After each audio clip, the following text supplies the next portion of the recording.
എടി, ഈ മാസം നിൻ്റെ ബർത്ത്ഡേ അല്ലേ? നീ നിൻ്റെ അഡ്രസ്സൊന്ന് അയച്ചേ, എനിക്കൊരു ഗിഫ്റ്റ് അയക്കാനാന്ന് പറഞ്ഞിട്ട് അമ്പൂൻ്റെ ഒരു കോൾ ഉണ്ടായിരുന്നു കഴിഞ്ഞ ദിവസം. അപ്പോഴാണ് ഞാൻ ഓർക്കണത് എൻ്റെ ബർത്ത്ഡേ ആണല്ലേ ഈ മാസം എന്ന്. എന്തായാലും ഞാൻ അഡ്രസ്സൊക്കെ അയച്ചു കൊടുത്തിട്ട് ഞാനങ്ങനെ മറന്നുപോയി ആ കാര്യം.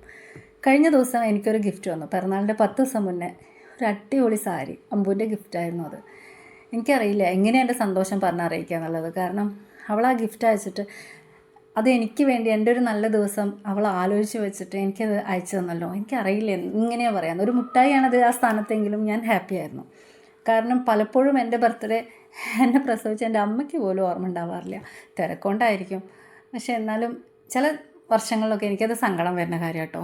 പക്ഷെ എൻ്റെ സങ്കടം ഒന്നുമല്ല എന്ന് കാണിക്കാൻ എൻ്റെ ക്ലോസ് ആയവർ, എൻ്റെ ചേർന്ന് നിൽക്കുന്നവർ എനിക്ക് തരുന്ന ചെറിയ ചെറിയ പിറന്നാൾ ഗിഫ്റ്റുകളും സമ്മാനങ്ങളും എനിക്ക് മറക്കാൻ പറ്റില്ല. അതിൽ ഏറ്റവും വില കൂടിയതാണ് ഇപ്പോൾ ഇത്.